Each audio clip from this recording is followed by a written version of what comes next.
Sabi ko, katarantaduhan itong pinangangaral na ito ng mga saksi ni Jehova.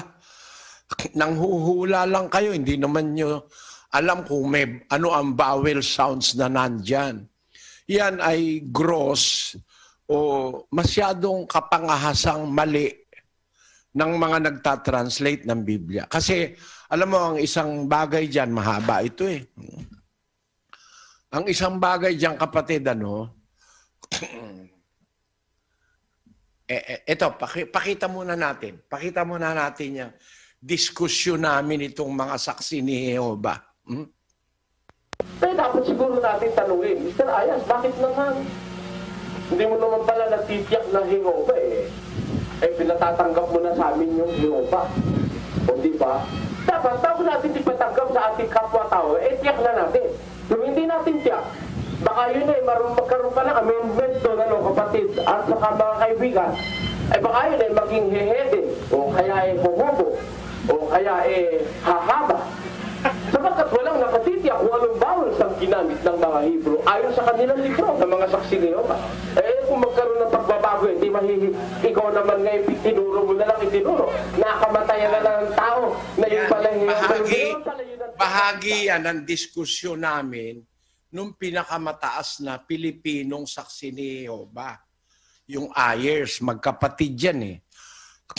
Diniskusyon ako nung isa, hindi nasiyahan, gusto sigurong bumawi, diniskusyon din ako nung kapatid niya.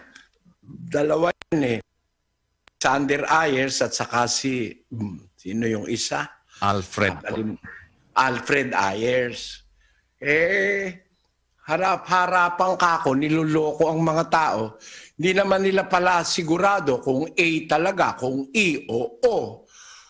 Pagkaganyan kako, lalabas yung Diyos nyo, pwedeng ang pangalan ni Hohobo, Hahaba, Heheba, kung ano-ano pa.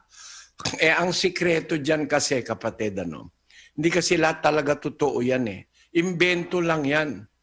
Ang talagang nakasulat sa Biblia at sa labas ng Biblia. Bakit ko sinabing sa labas ng Biblia? Kasi ginagamit din ng kaaway ng mga Hudyo ang pangalan ng kanilang Diyos. No? Ang nakasulat sa Biblia, sa manuscripts, YHWH, nung panahon kasing before the 14th century, wala pa po ang letter J as a consonant.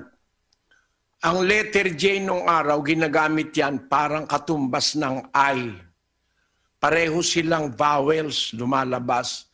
Wala pa pong ideya noon na gagamitin yan later, yan letter J ay gagamitin na parang vowel.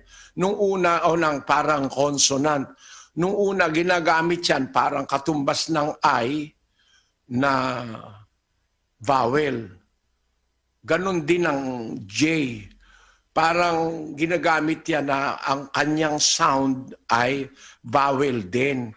Basahin natin ang history of the letter J para alam ng mga kababayang Pilipino ang kasaysayan nitong J. Walang J kasi nung araw eh.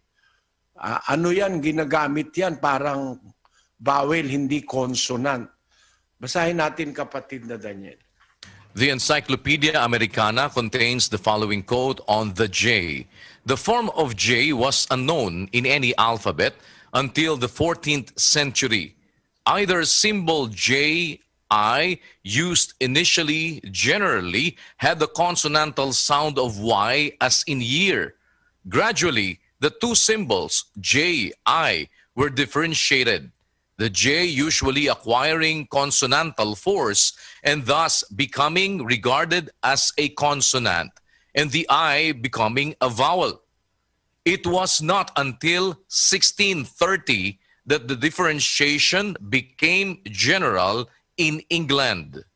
1630 pa na nagamit in general na ang J as a consonant at na-designate naman yung I na kagaya ng una na talagang vowel sound yung I. So that explains the fact na bago 14th century, walang letter J ang alinmang lengguwahe. Kaya sa Hebrew, walang letter J. Sa Greek, walang letter J. Bago nag-14th century. Tapos na ang Biblia noon eh. Naisulat na ang Biblia bago matapos ang unang siglo. Lumitaw lang ang letter J 1,300 pagkatapos ng mga apostol na maisulat ang Biblia. Kaya sigurado tayo, walang letter J sa Biblia. Walang Jehovah. No? Sigurado tayo doon. Kahit saan nyo ibatay sa manuscripts ng Biblia, walang letter J. Doon sa manuscripts, ay ibig sabihin, yung mga matatandang sulat kamay na kopya ng Biblia na 1,700 taon na nakakalipas. Wala ka makitang letter J. Sa manuscripts ng Biblia, wala. Sa mga dialect o sa mga languages ng tao, sa grammar ng tao, wala ring letter J before the 14th century. At naging ginagamit lang yan bilang consonant, yan letter J.